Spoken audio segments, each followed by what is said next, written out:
Amin. Beri tepuk tangan yang meriah untuk kemuliaan Tuhan kita. Silakan duduk kembali saudaraku. Shalom. Kangen sekali dengan setiap saudara semua. Anda adalah orang-orang yang luar biasa. Karena Yesus kita apa? Luar biasa. Ya, terima kasih buat beberapa orang yang berkata, waduh Pak Lukas tambah kelihatan muda ini. Ya, nah sebenarnya saudara harus tahu bahwa sebetulnya ketika beberapa saat-saat terakhir sebelum saya pelayanan ke Indonesia kemarin, sempat saya bilang sama istri saya membaca buku, membaca iPad kok sudah agak kabur ini. Apa, sudah mulai mata tua ini saya. Dan rupanya sampai ke Indonesia dan saya coba untuk cek, saudaraku ternyata benar ya. Ternyata plusnya sudah harus pakai kacamata, bahkan juga jarak jauhnya ada silinder, sehingga akhirnya mereka sarankan, karena ada beberapa teman yang berkata di Indonesia jauh lebih murah, sehingga akhirnya saya pesan dan akhirnya lumayan. Beberapa saudara berkata lebih ganteng, lebih muda, dan terima kasih saudara kita. Nah, saya percaya bahwa Tuhan kita adalah Tuhan yang sangat dahsyat. Katakan amin. Tahun ini saudaraku, Tuhan memberi tema jelas buat kita, The Year of Excellence. Siapa percaya bersama dengan Tuhan, kita mengalami hal-hal yang luar biasa baiknya. Katakan bersama saya, amin. Nah, bulan Mei ini kita sudah belajar, subtema kita adalah Excellent Work, atau bekerja dengan excellent. Nah, saudara sekalian, saya percaya dalam beberapa minggu belakangan ini, saudara sudah belajar bagaimana kita harus bekerja sesuai dengan apa yang Tuhan mau. Nah, tetapi saudaraku, ada sisi yang berbeda yang kita akan belajar pada pagi hari ini. Bagaimanapun saudara dan sebaik siapapun saudara, pasti saudara akan menghadapi yang namanya tantangan dan juga oposisi. Nah, saudara sekalian, ada seorang hamba Tuhan besar yang bernama Rasul Paulus. Dia mencurahkan isi hatinya kepada jemaat di Korintus. Dia menuliskan tentang kondisi yang dialami oleh Rasul Paulus pada saat dia bekerja di ladang Tuhan ketika melayani di kota Efesus. Mari kita lihat bersama-sama dua ayat ini yang menjadi pembelajaran berharga buat setiap kita. Lihat dalam 1 Korintus pasal 16 ayat yang ke-8 sampai ayat yang ke-9.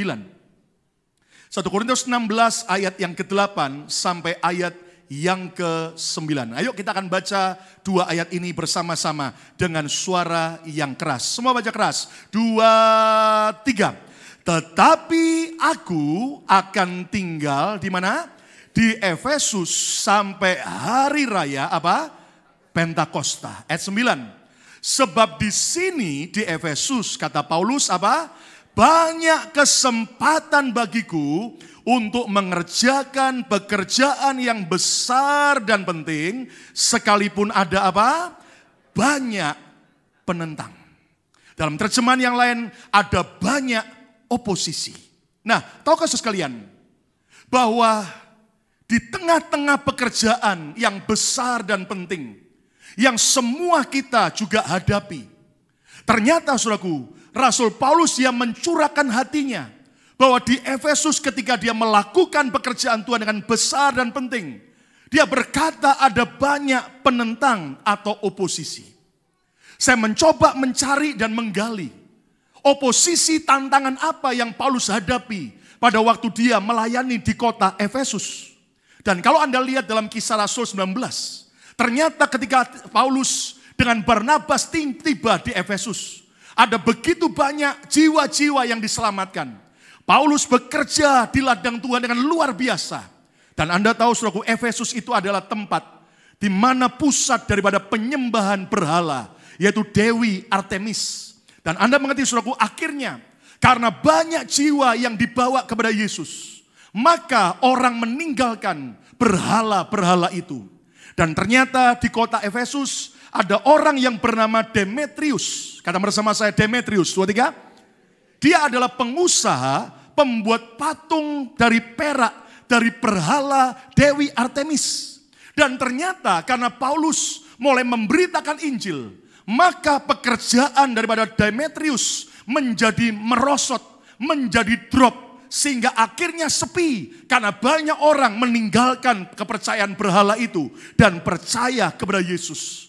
Maka kalau Anda lihat dalam Kisah 19, akhirnya Demetrius gara-gara ujung-ujungnya duit, karena income-nya berkurang, dia jadi marah, lalu dia menghasut anak-anak buahnya yang bekerja di pabriknya, dan akibatnya dia mulai menghasut rakyat banyak kota Efesus sampai mereka mengadakan huru-hara besar dan mereka mau, saudaraku, yaitu mengancam Rasul Paulus. Tapi yang menarik adalah di tengah-tengah oposisi yang begitu berat, yang begitu banyak, ternyata Paulus melihat bahwa ada pekerjaan besar dan ada yang dinamakan pertolongan Tuhan yang ajaib. Nah, saudara sekalian, akhirnya Tuhan membuat Paulus lolos dengan cara Tuhan yang ajaib.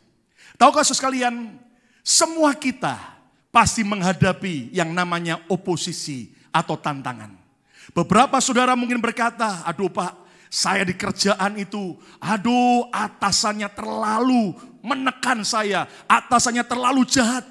Mungkin ada saudara yang berkata, aduh Pak, tempat teman saya bekerja Pak, benar-benar sungguh seringkali membuat saya dalam keadaan tertekan, dalam keadaan tidak sukacita, karena mereka membuat banyak hal yang menyedihkan.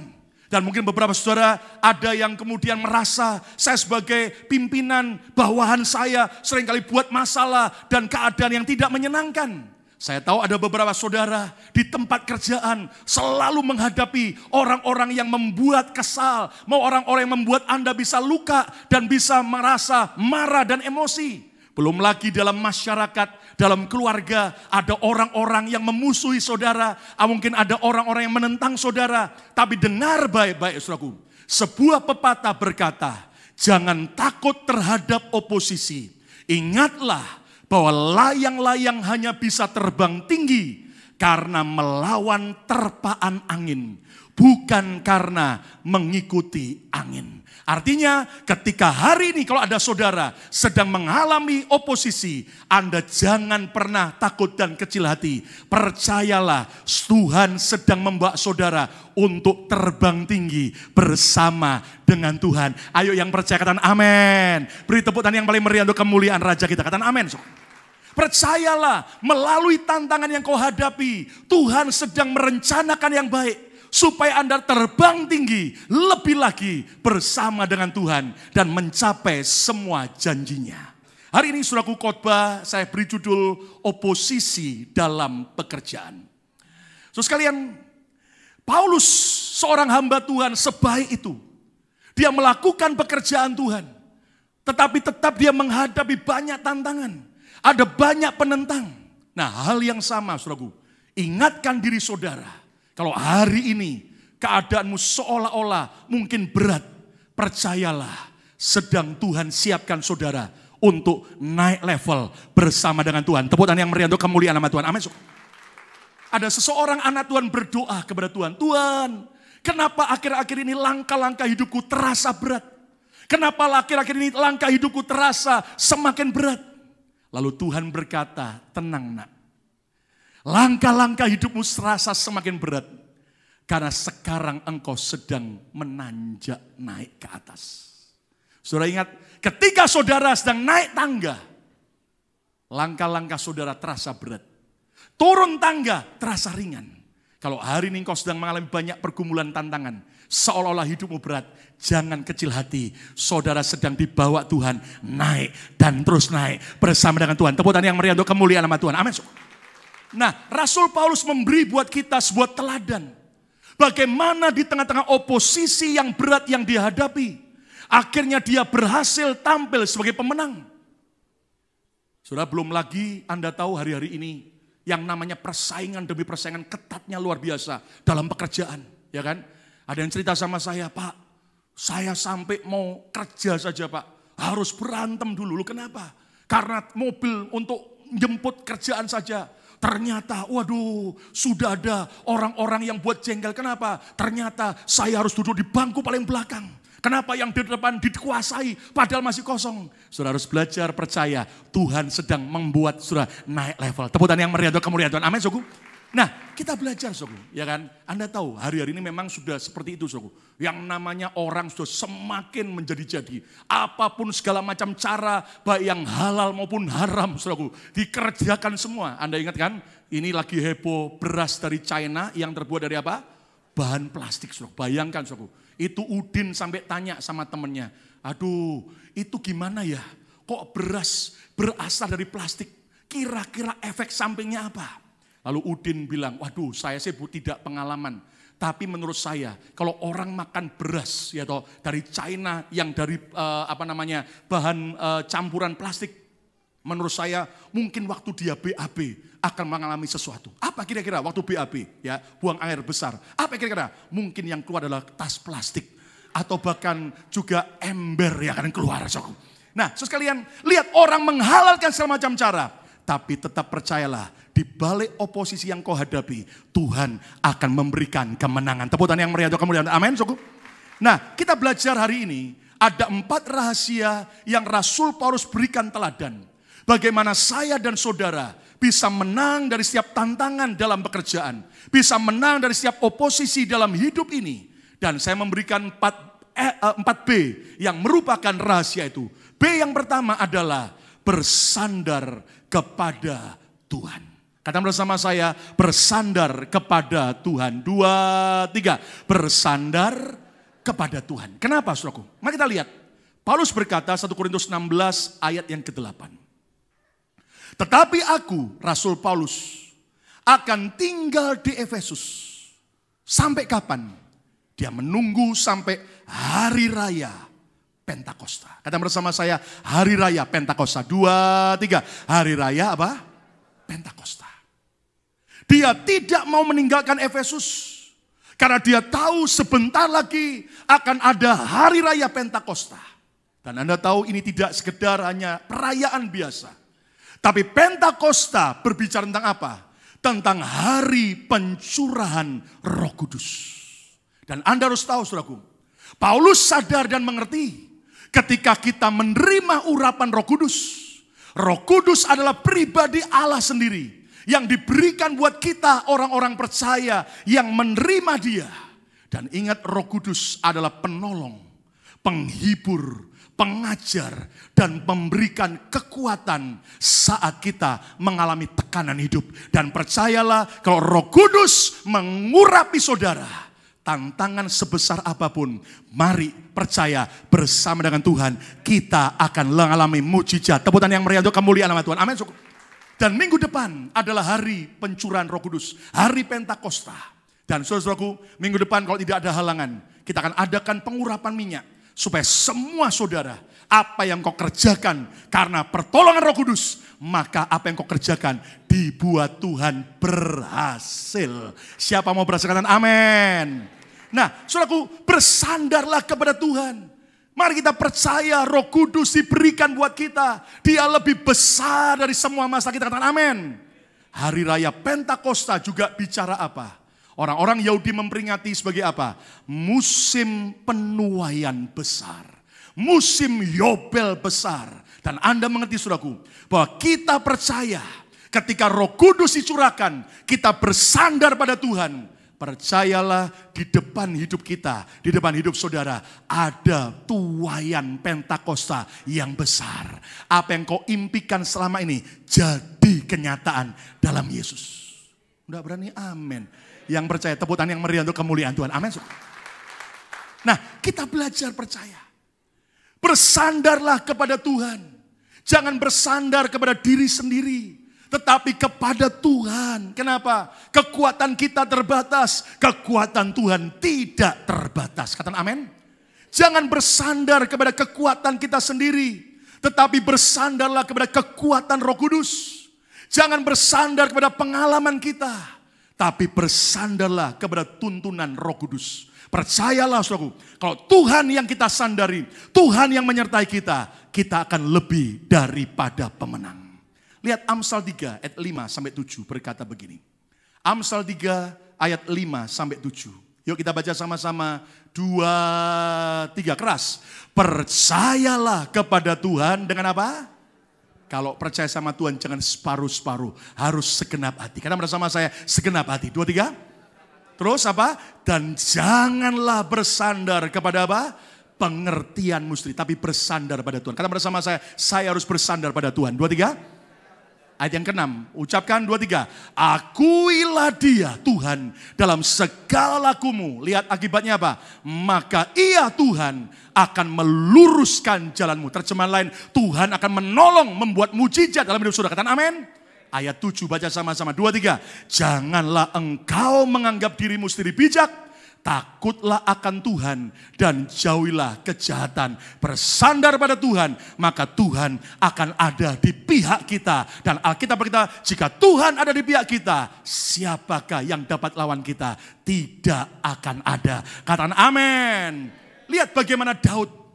Waktu Daud menghadapi oposisi, yaitu yang namanya Goliat. Anda tahu saudaraku, Daud itu tidak bersandar kepada kekuatannya sendiri.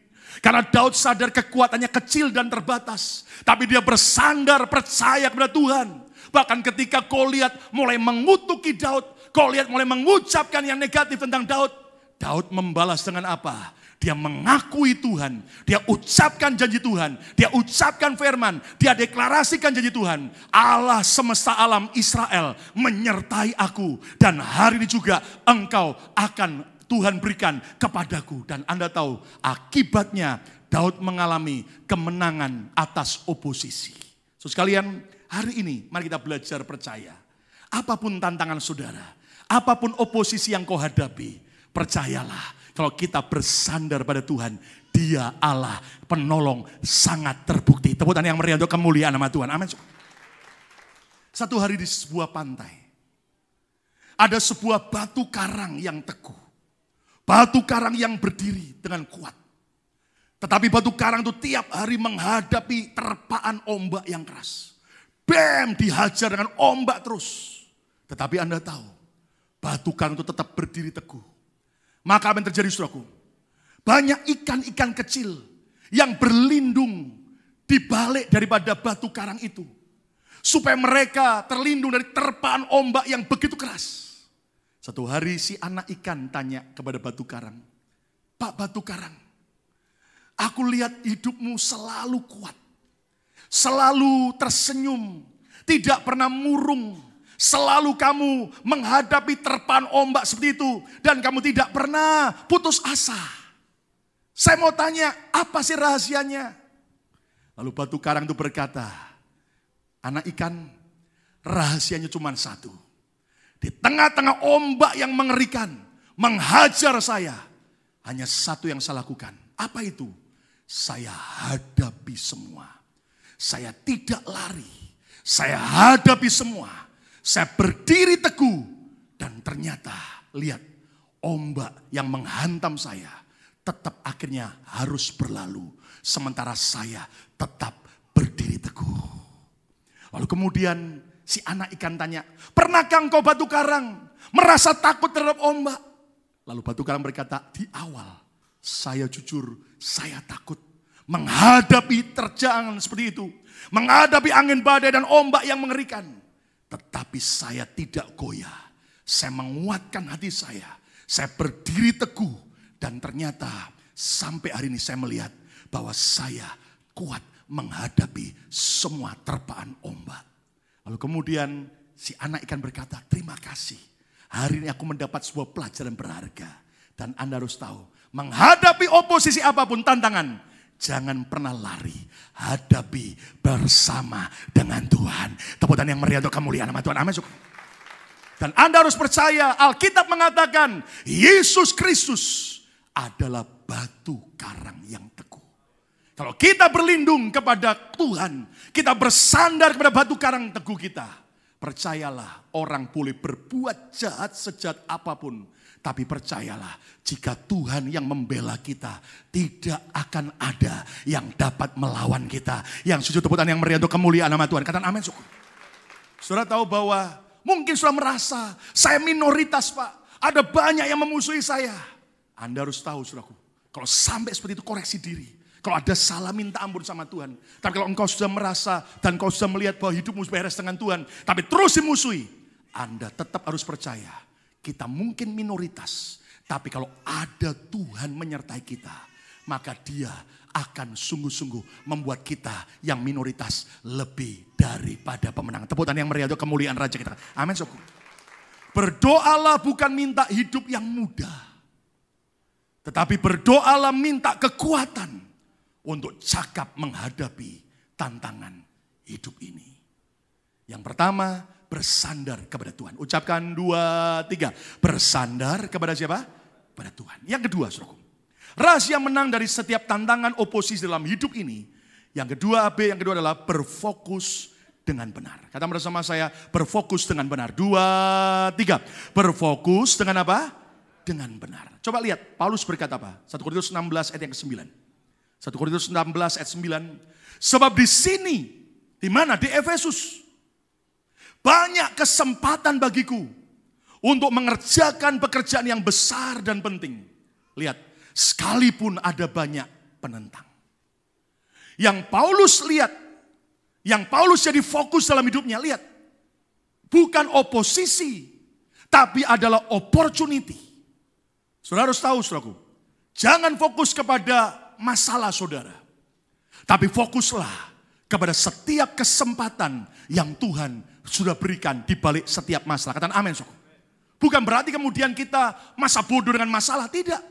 Tetap kita harus hadapi. Tetap kita minta hikmat Tuhan. Tapi mari saudaraku, belajarlah fokus. Bukan kepada masalah saudara. Tapi fokus kepada Tuhan yang lebih besar dari setiap masalah kita. Katakan amin. Ada seorang hamba Tuhan, T.D. Jakes berkata begini.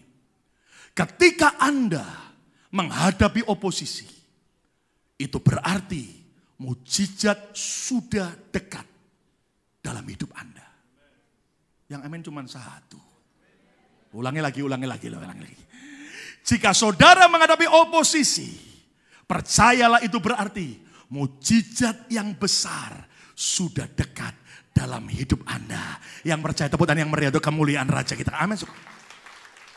Saudaraku, biarlah kita fokus dengan benar. Waktu di Indonesia, saya pikir untuk tes mata masih kuno seperti zaman dulu. Sekarang Indonesia lebih canggih, saudaraku. Semua sistem computerized. Saya cuma tinggal suruh duduk dan tiba-tiba ada alat yang didekatkan. Dan saya dulu pikir, saudaraku, harus pakai tulisan yang jauh. Ini berapa? Ternyata sekarang sudah canggih, saudaraku. Semua komputer, ya kan? Saya cuma dibilang ini, Pak, fokus saja kepada tulisan yang ada di situ. Di dalamnya. Lihat ya Pak ya. Lihat. Gimana? Oke enggak? Saya bilang agak kabur. Yang ini oke. Yang ini kurang. Gitu. Dan ternyata Anda tahu. Saya cuma suruh fokus. Dan gak lama kemudian keluar. Print. Hasilnya kondisinya bagaimana. Dan ternyata solusinya apa. Nah Anda harus tahu. Kita tinggal fokus kepada hal yang benar. Maka percayalah. Tuhan akan memberi report. Dia akan tolong saudara dan saya dengan luar biasa. Tepuk tangan yang meriah untuk kemuliaan nama Tuhan. Amin. Lihat Ibrani 12 ayat yang kedua. Paulus berkata apa? Ibrani 12 ayat yang kedua. Marilah kita melakukannya. Melakukan apa? Melakukan pertandingan iman. Pekerjaan kita, tugas kita, hidup ini dengan apa? Dengan mata yang tertuju kepada Yesus. Yang memimpin kita dalam iman. Dan yang membawa iman kita kepada kesempurnaan. Dan dengan demikian mengabaikan kehinaan, tekun memikul salib ganti sukacita yang disediakan bagi dia yang sekarang duduk di sebelah kanan tata Allah. Kata bersama saya, mata saya harus tertuju pada Yesus. 2, 3. Mata saya harus tertuju pada siapa? Pada Yesus. Fokus yang benar. Kenapa? Jangan fokus terhadap perasaan dan harga diri. Kenapa, saudaraku? Kalau engkau fokus kepada perasaan dan harga diri, engkau bisa kecewa, engkau bisa marah, engkau bisa kesal, dan engkau bisa berkata, sakitnya tuh di sini, saudaraku. Tapi ayo, saudaraku, Jangan fokus kepada perasaan dan harga diri. Fokuslah kepada tugas dan panggilan yang harus kita tuntaskan. Yang mengerti katakan amin. Mungkin sudah sebagai orang tua, anakmu bisa berontak dan membuat engkau sakit dan kecewa. Kalau engkau cuma fokus pada perasaan, dengar, saudara akan rugi besar. Kalau saudara dalam pekerjaan, engkau hanya fokus pada perasaan dan harga diri, engkau akan mudah dipermainkan oleh perasaan. Demikian juga dalam melayani Tuhan. Saya belajar tidak fokus pada perasaan dan harga diri. Orang boleh jelekkan seperti apapun. Saya tetap percaya memang kita jelek tanpa Tuhan. Tapi bersama dengan Tuhan kita lebih daripada pemenang. Tepuk tangan yang meriah untuk kemuliaan Tuhan. Amin. Saudara jujur, berapa banyak orang cuma fokus kepada perasaannya sendiri. Kepada harga dirinya. Akibatnya apa? Terus lemah, kecewa, sakit hati. Saudaraku, saudara harus sadar. Itulah sifat manusia. Di mana-mana manusia itu saudaraku. Kalau lagi ada perlunya. Kalau lagi ada yang bisa menguntungkan hidupnya. Percayalah manusia akan baik. Betul nggak saudaraku? Pepatah berkata habis manis apa? Apa? Es krim dibuat. Bukan saudaraku. Habis manis apa lo? Sepah dibuang. Itu sudah biasa, normal. Ya kan? Tapi kalau saudara fokus kepada perasaan, engkau bisa kecewa. Saya sudah lakukan banyak loh Pak. Tapi saya disakiti. Belajar bukan perasaan kita. Tugas kita. Katakan amin suku. Tuhan saja. Yesus lihat. Dia menyembuhkan 10 orang kusta. Yang kembali untuk berterima kasih. Dan bersyukur pada Yesus. Berapa orang? Halo berapa orang? 12? Enggak. Halo berapa? 1. Yang 9 kemana? Ngewes. Wes apa? Bablas. Dan Anda tahu. Yesus tidak kemudian sakitnya tuh di sini. Mana 9 orang gua kutukin. Anda harus tahu. Yesus tidak fokus pada perasaan. Dia berkata yang penting gua kerjakan bagian saya dengan layani dengan baik. Dan Anda tahu Yesus bisa kuat sampai akhir. Kenapa? Karena dia fokus bukan pada perasaan. Ayo hari ini jangan fokus pada perasaan saudara. Fokuslah kepada tugas. Sebagai hamba Tuhan saya terus menguatkan hidup saya.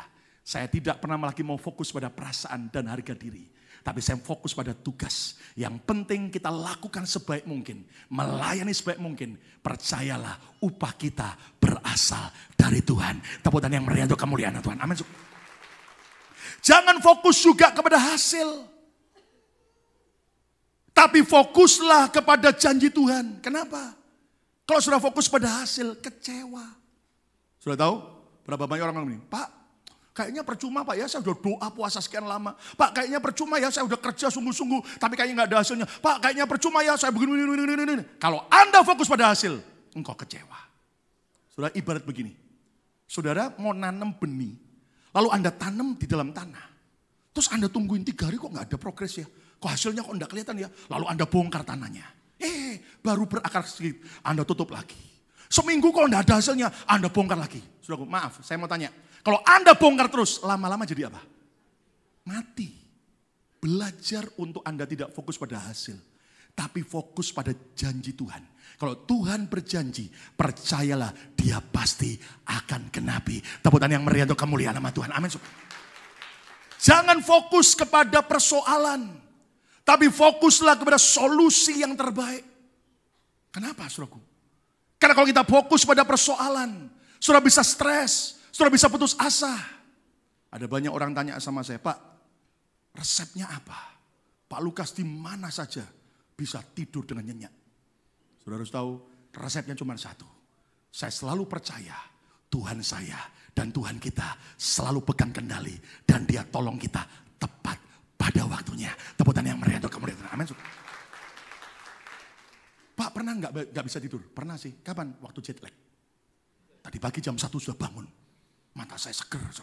Wah masih jam 1. Gitu. Padahal masih panjang. Tapi akhirnya jam 3 saya paksa tidur lagi. Jam 4 baru tidur. Jam 6 udah bangun lagi. Nah Anda tahu. Tapi saudaraku belajar begini. Hidup ini fokuslah kepada Tuhan. Solusi yang terbaik. Kenapa saudaraku? Karena kalau sudah fokus pada masalah. Ruwet terus. Kayak benang kusut.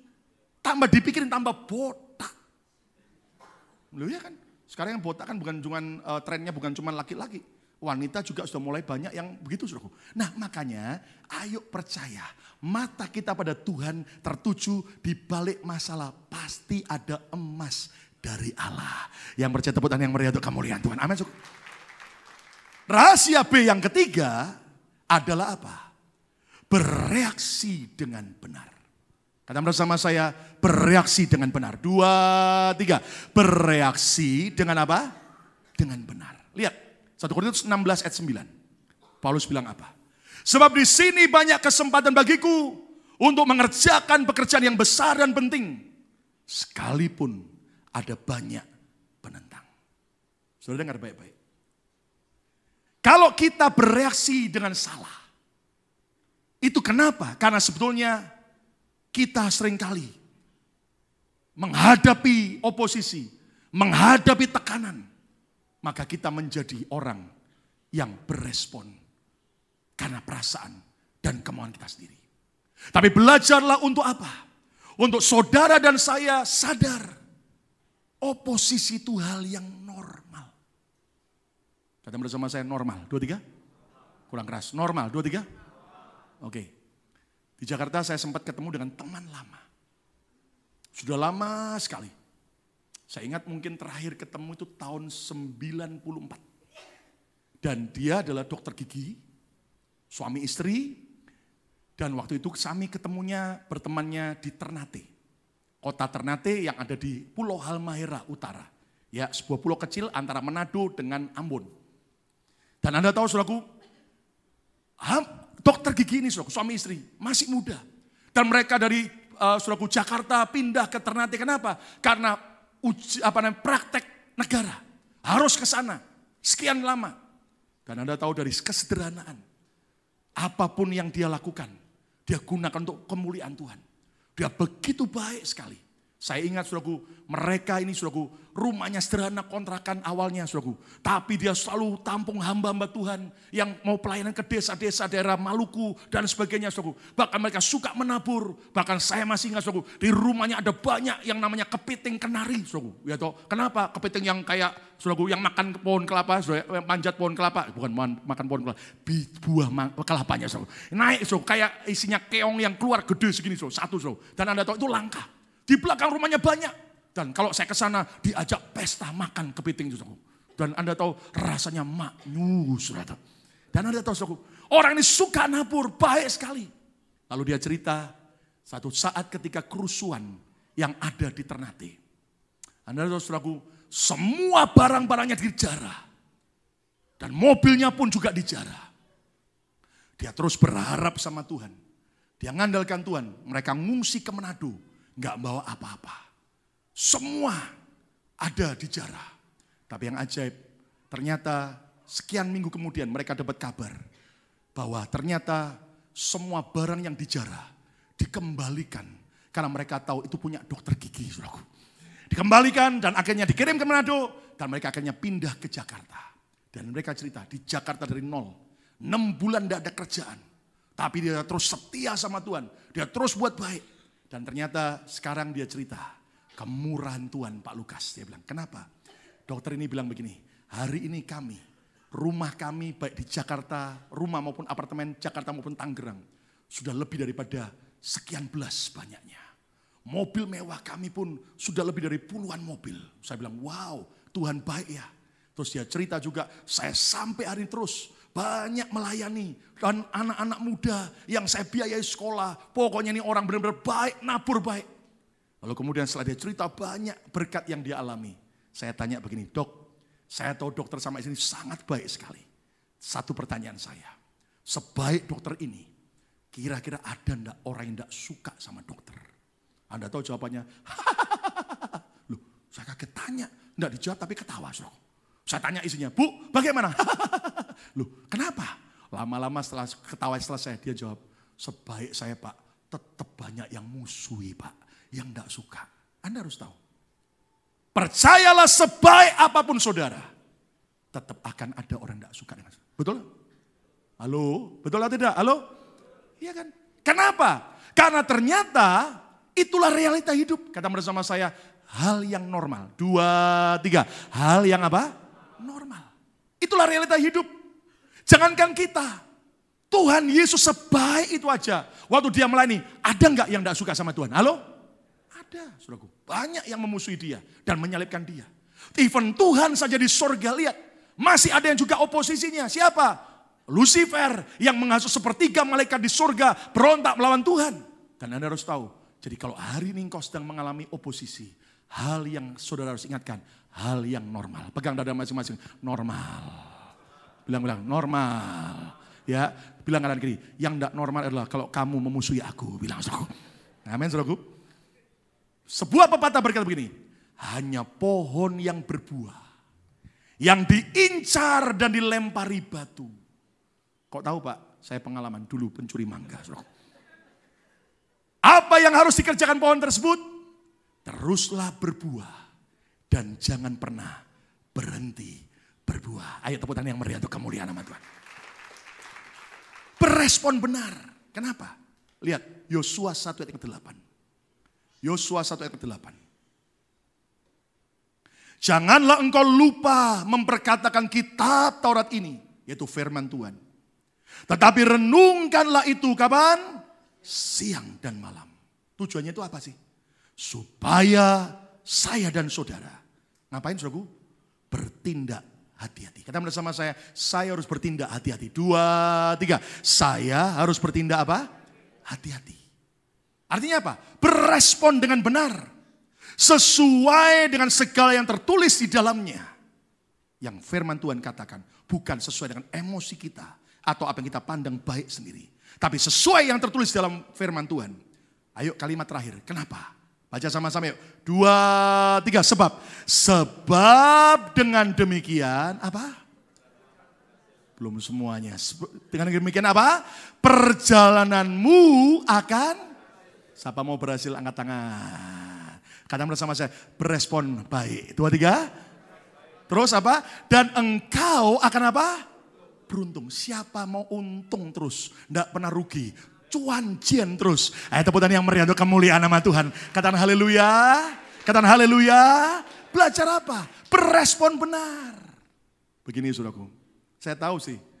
Semua kita seringkali menghadapi ada orang-orang yang buat gara-gara terus. Ya Pak ya. Buat gara-gara terus ya toh. Mungkin menantu yang buat gara-gara, mentua yang buat gara-gara, ya, anak buat gara-gara, ya toh. Mungkin orang tua buat gara-gara, mungkin ipar, atau mungkin teman pelayanan, teman kerja, atau siapapun. Tapi mari kita belajar, respon kita harus benar, katakan amin. Kenapa saudaraku? Gini saja, kalau sampai ada orang buat gara-gara, mari kita berprinsip yang waras, yang ngalah. Yang gila, biar tetap gila. Pegang dada masing-masing. Yang waras ngalah. Enggak berani ngomong. Ayo kata 2, 3. Yang waras apa? Ngalah. Gus Dur berkata apa? Gitu saja kok repot. Ya, tepuk tangan yang meriah untuk kemuliaan nama Tuhan. Kenapa saudara? Karena begini. Setiap orang buat gara-gara saudara. Kalau kita berespon benar, percayalah. Itu ibarat mereka melempar mutiara, lempar berlian. Untuk apa? Kita diberkati. Rumah di sorga kita juga luar biasa. Tepuk tangan yang meriah untuk kemuliaan nama Tuhan. Amin. Saudara, satu hari di sebuah gudang tukang kayu. Setelah tukang kayu itu bekerja sepanjang hari, menjelang sore dia berhenti bekerja. Dan dia balik ke rumah. Tapi semua perlengkapan tukang kayu itu saudaraku dibiarkan berantakan di tanah. Maka malam itu masuklah seekor ular ke dalam gudang si tukang kayu. Dan ketika ular ini mulai menjalar, tiba-tiba ular itu mendekat dengan gergaji. Ketika dia melewati gergaji, tiba-tiba ular mulai terluka. Ular mulai sakit. Dan Anda tahu, lalu ular berpikir ini, aduh saya diserang nih. Lalu akhirnya ular mulai emosi. Ular kemudian mematok itu gergaji 2 kali. Bam, bam, bam. Dan tidak taunya mulutnya malah robek dan berdarah. Ular tambah emosi. Maka sisa tenaga yang terakhir. Dia berpikir saya akan habiskan musuh saya gergaji ini. Lalu ular ini membelit gergaji itu dengan kuat-kuat. Dibelit. Dan tidak taunya saudaraku. Anda tahu yang kalah siapa? Yang luka, yang berdarah siapa? Yang mati siapa? Halo? Ularnya atau gergajinya? Halo? Ularnya. Saudara sekalian, kalau ada orang buat kita gara-gara, mari tetap jangan berespon salah. Tenang saja. Kebaskan semua yang buruk dan percaya bahwa kita harus berespon benar. Bertindak hati-hati. Akibatnya kita justru yang beruntung dan berhasil. Tepuk tangan yang meriah untuk kemuliaan nama Tuhan. Amin. Saudara harus percaya. Makin digosipkan, makin terkenal. Loh, halo? Enak digosipkan atau enak menggosipkan? Nggak enak dua-dua Pak, puji Tuhan. Saudara. Tapi realita hidup. Saudaraku, mari kita belajar bersama-sama berespon benar. Dan B yang terakhir. B yang pertama tadi apa? Lupa. Apa? Bersandar kepada Tuhan. B yang kedua apa? Berfokus dengan apa? Benar. B yang ketiga apa? Hah? Oh kok ditayangkan? Kita tebak jemaat. B yang ketiga apa? Bereaksi dengan apa? Nah B yang keempat apa? Belum. B yang keempat apa? Bekerja dengan excellent. Ada merasa sama saya? Bekerja dengan excellent. 2, 3. Lihat 1 Korintus 16 ayat yang ke-9. Sebab di sini banyak kesempatan bagiku, kata Paulus. Untuk apa? Mengerjakan pekerjaan yang besar dan penting. Paulus di tengah-tengah oposisi. Dia terus bekerja dengan excellent. Karena dia tahu ada pekerjaan yang besar dan penting. Siapa percaya di Philadelphia, saudara akan punya berkat yang luar biasa. Ada tuaian yang besar. Ya, kata bersama saya akan bekerja sebaik mungkin di Philadelphia. 2, 3. Ada beberapa yang tidak berani ngomong, kenapa Boston, Philadelphia Pak. Saya mau beritahu saudaraku, saya melayani di Indonesia, saudaraku di Jakarta, juga di Taiwan. Banyak yang bilang, Pak, saya ingin ke Amerika Pak, mau kerja Pak. Kenapa? Dolarnya naik saudaraku itu. Dan Anda mengerti, sampai saya ngeri, ada beberapa wanita ngejar saya terus, itu. Ngejar, Pak, pengen ketemu Pak, pengen ketemu. Saya tegesin, kalau kamu mau ketemu, harus di kebaktian yang saya layani. Selebihnya tidak terima. Gitu. Kenapa? Nenek bilang berbahaya. Wah sombong sekali Pak, saya datang sendirian ya kan, nggak sama istri. Kalau kamu mau ketemu di kebaktian. Selesai kebaktian kita ngomong. Kenapa so? Wih ngejar, dan ujung-ujungnya ini. Beberapa berkata, Pak tolongin untuk visa Amerika Pak. Maaf, saya bukan petugas konsulat Amerika, saya bilang. Tapi ada beberapa yang menunjukkan visanya dan berkata, Pak, tolongin saya. Oke, kalau yang penting kamu punya visa, nanti kita punya tim, kita akan bantu. Yang penting adalah, mari jangan pikirkan Amerika, khususnya Philadelphia, kayak yang di Hollywood. Karena kalau imajinasikan seperti Hollywood, nanti kamu akan kuciwa besar. Bayangkan kayak apa Pak Philadelphia? Bayangkan kayak Pecenongan, saya bilang saudaraku. Dan jembatan 5 di Jakarta saudaraku. Dan Anda tahu saudaraku, mari kita belajar. Ada pekerjaan besar yang Tuhan sedang kerjakan melalui hidup kita di kota Philadelphia. Tepuk tangan yang meriah untuk kemuliaan Tuhan. Amin. Dan Anda tahu saudaraku, pada zaman Nabi Hagai, ketika mereka mendapat pekerjaan besar untuk membangun kembali bait suci yang di Yerusalem. Mereka juga banyak menghadapi oposisi, menghadapi banyak tantangan, menghadapi banyak pertentangan. Dan Anda tahu saudaraku, di tengah-tengah seperti itu, apa pesan Tuhan buat mereka? Lihat Hagai 2 ayat 5. Hagai 2 ayat yang ke-5. Yuk kita baca sama-sama. Hagai 2 ayat yang ke-5. Semua baca keras. 2, 3. Tetapi sekarang apa? Kuatkan hatimu. Hai apa? Serubabel. Demikianlah firman Tuhan. Kata bersama saya, kuatkan hati. 2, 3. Siapa Serubabel? Pemimpin, para pemimpin. Terus kemudian apa? Berikutnya lagi. Kuatkanlah hatimu. Hai siapa? Yosua bin Yosadak imam besar. Siapa? Ini adalah para hamba-hamba Tuhan. Terus berikutnya lagi. Apa? Kuatkanlah hatimu. Hai siapa? Segala rakyat negeri. Demikianlah firman Tuhan. Termasuk saudara dan saya. Katakan amin. Apa tujuannya supaya kuatkan hati kita? Kalimat berikutnya. Baca sama-sama. 2, 3. Bekerjalah. Sebab apa? Aku ini Tuhan menyertai kamu. Demikianlah firman Tuhan semesta alam. Ayat tepuk tangan yang meriah untuk kemuliaan Tuhan. Katakan haleluya. Pegang dada masing-masing, kuatkan hati. Kerja sebaik mungkin. Layani sebaik mungkin. Katakan amin. Saya coba pinjam ayat ini dari Amplified Bible. Dikatakan begini, saudaraku. Amplified Bible, Hagai pasal yang kedua ayat yang keempat dalam bahasa Inggrisnya. Yet now be strong, alert, and courageous. Jadilah kuat, berjaga-jagalah, alert, dan bersemangatlah.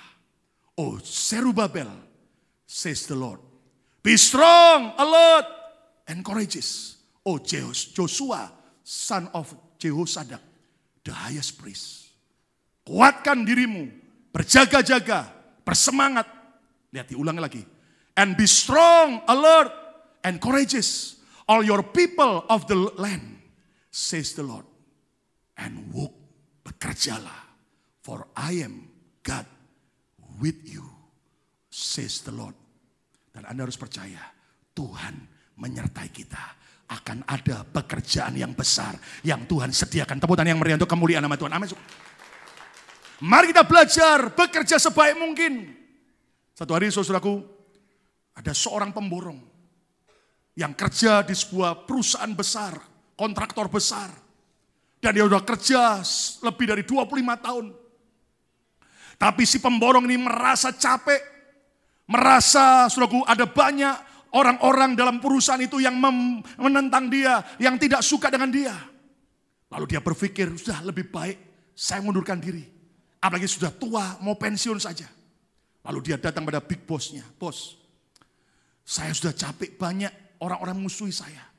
Banyak orang yang gak suka sama saya di perusahaan ini. Sudah saya lebih baik pensiun saja.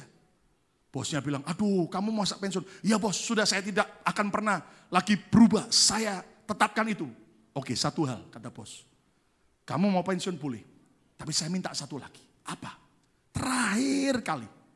Tolong buatlah rumah untuk saya. Waduh bos, udah capek saya. Please, satu terakhir. Gimana cara buatnya? Terserah kamu deh. Modelnya, bentuknya, bahannya kayak apa, besarnya kayak apa, kamarnya berapa banyak, terserah kamu. Please, terakhir buat saya. Ya. Hatinya kesel, saudaraku. Lalu apa terjadi?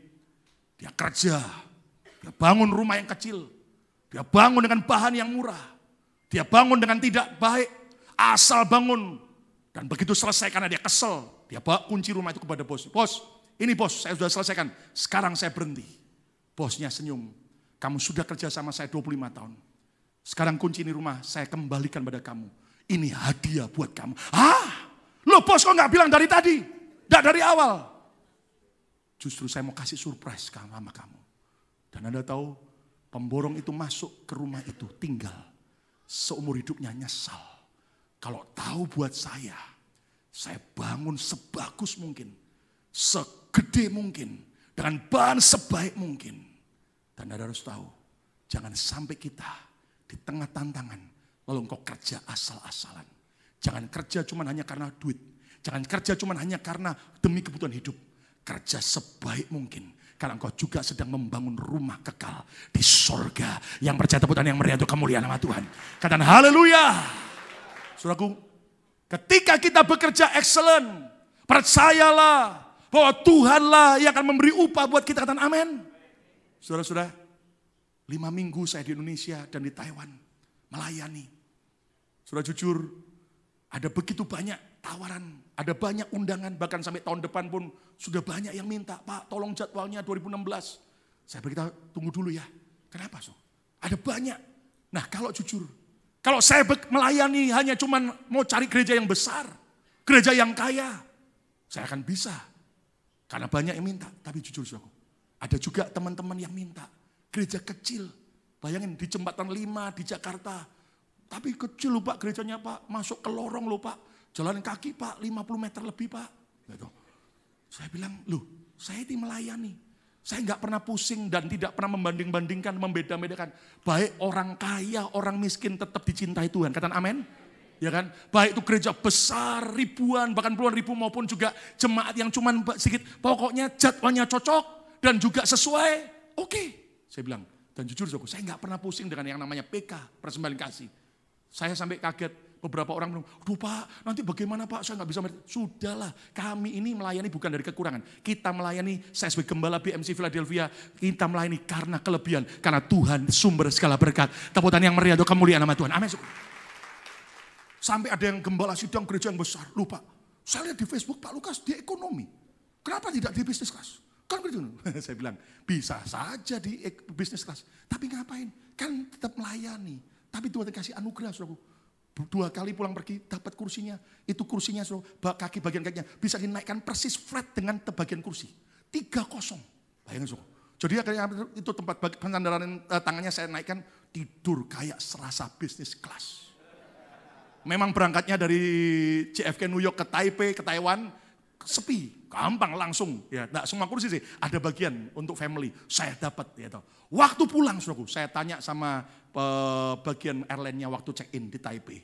Ini pesawat sepi atau penuh? Saya berharap sepi, saudaraku. Mereka bilang 90% penuh. Oh my God. Saya dapat kursi memang di lorong, tapi berempat, saudaraku. Dan Anda tahu begitu datang laki-laki gede-gede semua, saudaraku. Tapi Anda tahu saya lihat ada kursi beberapa yang bagian family 3, yang bagian 3 yang ada yang kosong. Lalu berebut, saudaraku. Ada yang orang bule, ada orang China, langsung bagian depan pindah ke agak depan. Saya lihat ada yang kosong dekat saya, agak belakang. Saya langsung duduk di situ. Dan Anda tahu tiba-tiba waktu pesawat mau ditutup, ada orang-orang yang masuk. Dan ternyata itu yang punya kursi yang di depan-depan. Sehingga orang bule dan sebagainya itu diusir.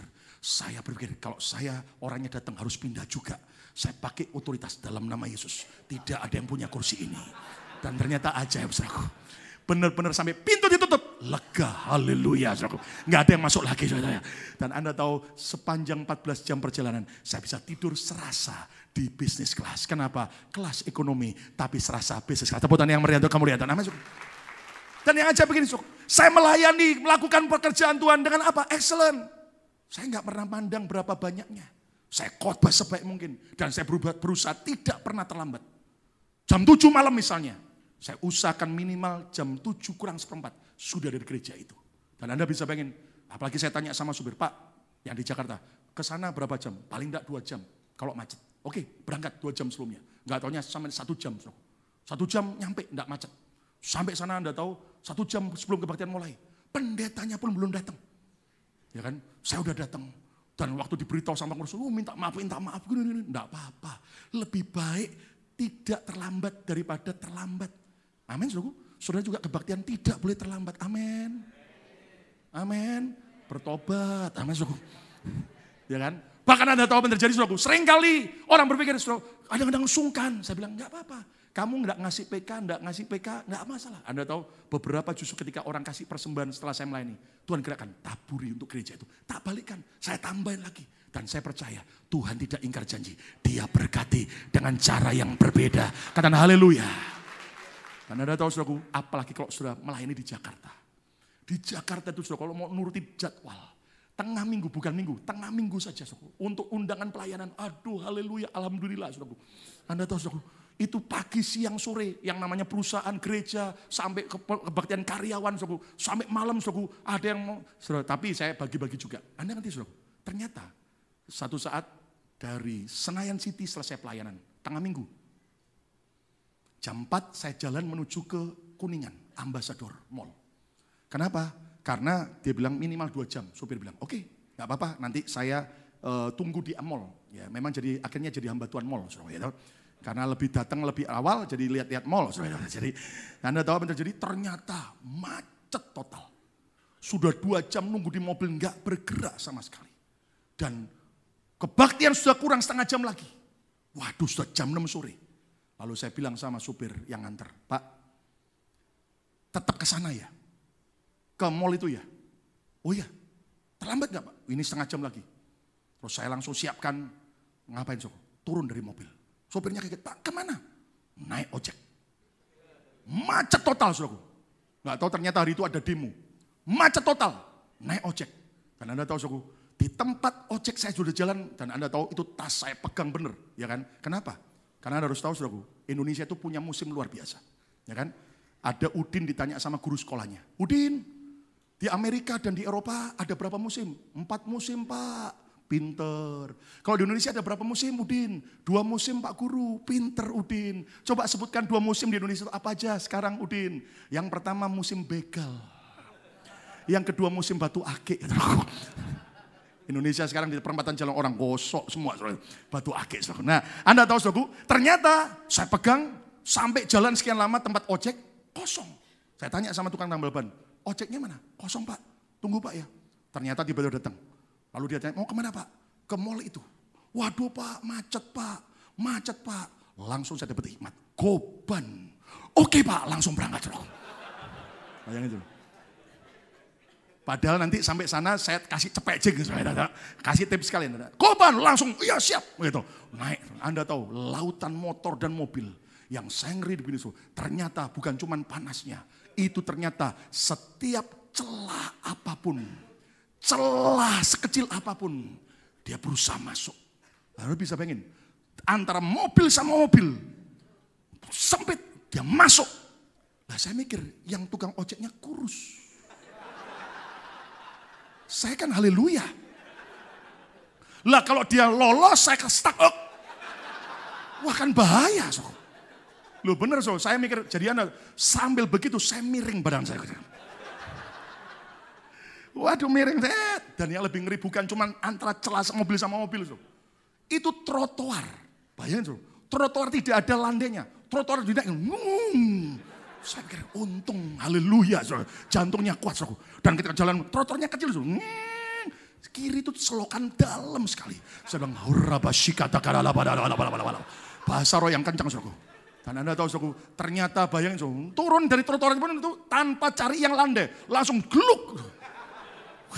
Ini tukang ojek atau tukang akrobat, saya bilang, Bayangin, kayak begitu, ngomong, pokoknya ribuan motor, ribuan mobil, Dan akhirnya sampai di depan mall itu 6.30 malam tepat, jepret. Langsung saya bilang, cepet jeng, waduh ketawa, saya jalan. Sampai di sana ternyata Anda tahu orang-orang di gereja itu kaget, lupa. Kok bisa datang tepat?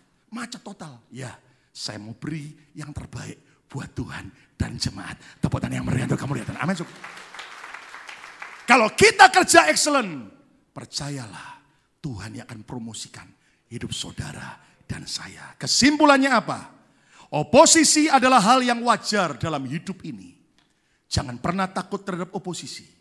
Tetapi hadapi dengan cara Tuhan. Ingat, layang-layang justru akan terbang tinggi karena menghadapi terpaan angin. Dan Anda percaya melalui oposisi Tuhan sedang angkat hidup saudara. Katakan amin. Apa yang harus kita lakukan? B yang pertama, bersandar kepada Tuhan. Yang kedua apa? Katakan, berfokus dengan benar. B yang ketiga apa? Bereaksi dengan benar. B yang keempat apa? Bekerja dengan excellent. Saya percaya tahun ini adalah tahun di mana berkat Tuhan dicurahkan luar biasa. Tepuk tangan yang meriah untuk kemuliaan Tuhan. Mari kita berdiri bersama-sama datang pada Tuhan.